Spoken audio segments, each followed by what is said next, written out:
Welcome to HDTV. You're now rocking with your boy.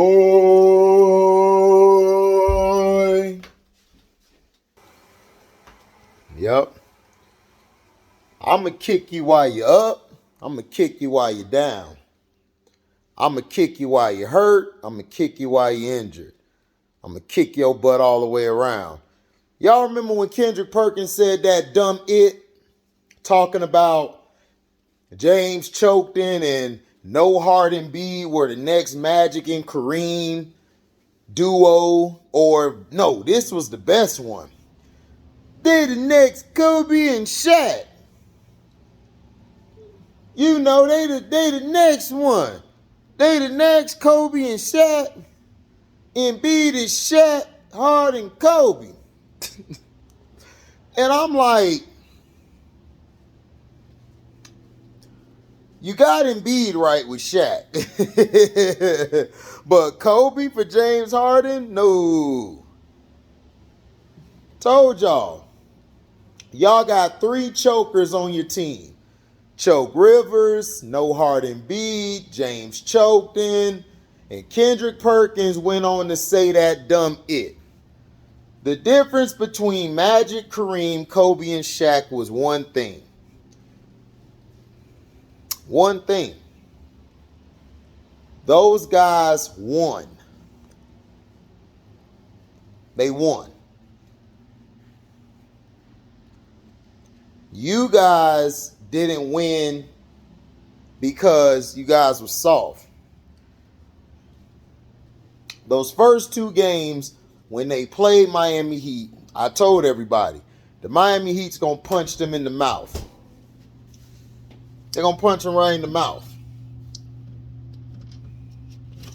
When they got punched in the mouth, and I saw the way they got punched in the mouth, that's when I knew it. Yep, James choked in coming back. Doc Rivers not adjusting to what the Heat are throwing at him. As usual. Doesn't know how to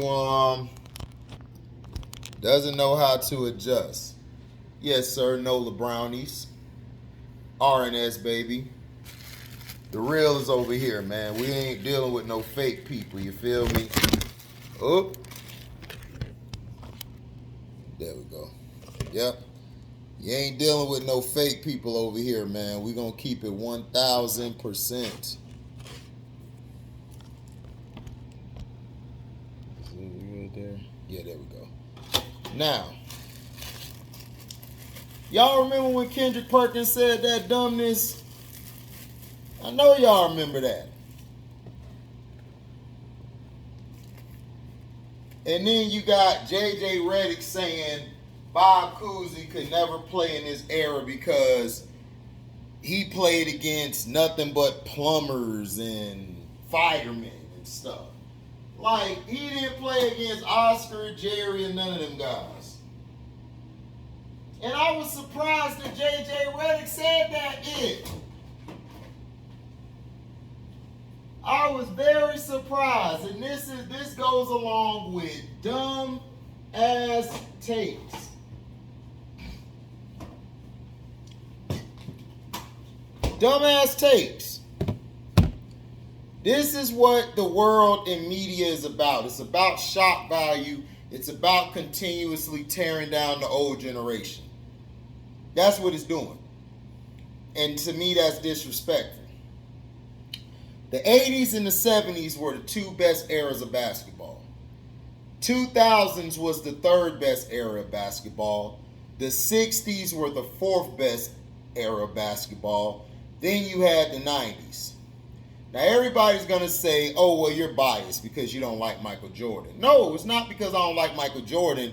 It's about the parity in the league in the 90s. See, you guys are hypocrites. See, you guys are cool with Michael Jordan winning all these championships, but yet you guys hate on Bill Russell. Y'all say, oh, Bill Russell only had 11 teams he played against, 8 teams, right?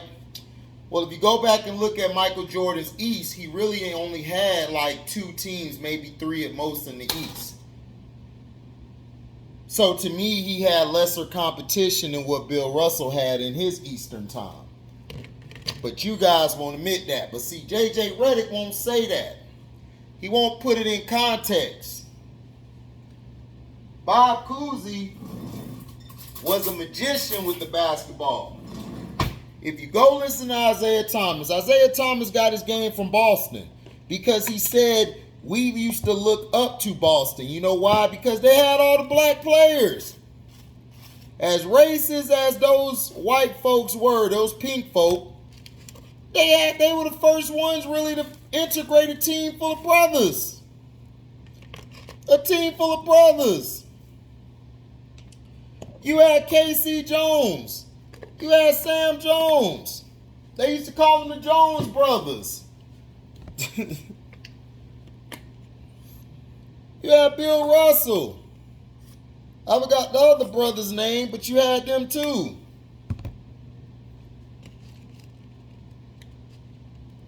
You had Havlicek off the bench. You had Cusley, the floor general.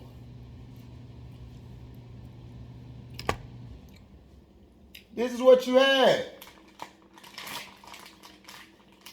Now, J.J. Redick is under the impression that Bob Cousy wouldn't play in today's game, right? Bob Cousy wouldn't have been able to play in today's game, right? Right, that's what we're going to say. He couldn't play. In my opinion, and this is my opinion, if Bob Cousy played today, Bob Cousy would be the best true point guard in the game. He would be better than all of these guys. I'm going to tell you why. Because there's a lot more spacing in today's game than it was then. Bob Cousy had to fight through natural, real bigs to get to the hole.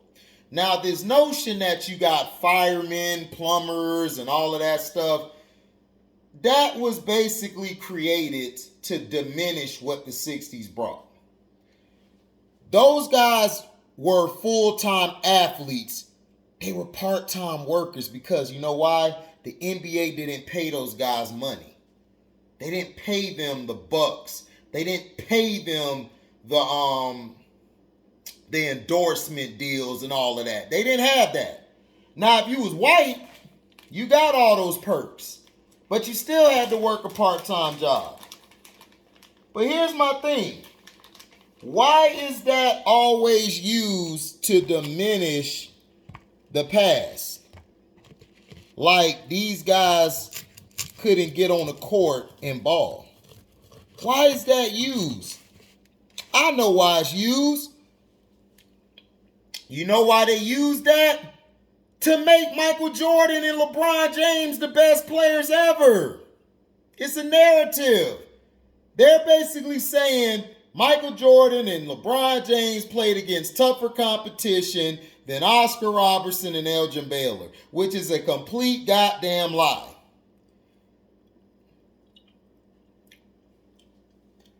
The rules were different when they played. They couldn't do the tongue out and all that showboating because you know why? They would have been kicked off the team or they would have been put at the bench. That's one. Michael Jordan wouldn't even been able to play in that time because Michael Jordan's game was predicated on doing flashy things early in his career, like doing some of the stuff he did. Mike wouldn't be able to just get away with dunking the ball like he did and getting through the lane. He would have got hit with an elbow in the side. Michael would have had to develop a real pure jump shot like Sam Jones did to play in that day and time. Plus, not only that, Michael Jordan would have had to learn how to move the ball, so he wouldn't have been able to average 30-some points a game. His game would have been limited to like 18 points, maybe 19 points a game because how the game was played. Now, if Elgin Baylor could have did some of the stuff that Mike did, Elgin probably could have been averaging 30-some, 40 a game. Wilt Chamberlain averaged damn near 50 or 60 a game because Wilt Chamberlain was the biggest guy on the floor. And he was just laying it up over, and he was using skill. Wilt Chamberlain tried to use physicality. But when he used physicality, when he tried to use physicality, they used that against him. They docked it from him. Bob Cousy, let's get back to this though. They always make this notion about the older school to try to make the young guys today better. Which the young guys today, if you want to be honest, the young guys today aren't more athletic than the guys back in the day. That's another notion that I'm debunking. Wilt Chamberlain was a triathlon athlete. So was Bill Russell. Other guys were athletes. They were athletes. And then you know what they also had? They had a left hand. I'm right-handed, but I play well with my left. I know how to lay it up with my left. I can shoot it sometimes with my left. It's going to look flicked, but I can get the ball up there. That's what they have. The notion that today's players are more athletic is a bullshit lie. They created this lie to diminish the older heads and the older people that played the game before us, to try to keep them off of the list. Okay? Now, fundamentals. These players today are not more fundamental than the players of yesteryears. These guys today don't have a left hand. You only have probably a few of them who could finish with the left hand. And now people are probably going to ask me, HD,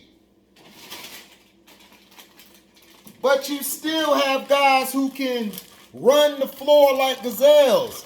Yeah, they are, but guess what? They're getting hurt more today than they did back in the day. You know why? Because they don't play a structured offense, you idiots. Back in the day, they played half-court offense. They would only do the transition when it was time to. But as the game wore on, they slowed it down. They brought the ball up and ran an offense. That's how a lot of guys were able to survive longer than they did now. Today, guys are getting hurt at a more alarming rate than those from the yesteryears. You know why? Because they heart pump Project Kool-Aid, boss. And they don't know how to play with their back to the basket. They don't. Now, you may call me a hater. I'll take that. You may say I don't know shit about basketball. I'll take that too. You guys may say, man, you just being an old man. I will take that too. But the one thing I won't take is bullshit and lies and narratives to try to create something that doesn't exist. The players from yesteryears are way better than the players today. All of them.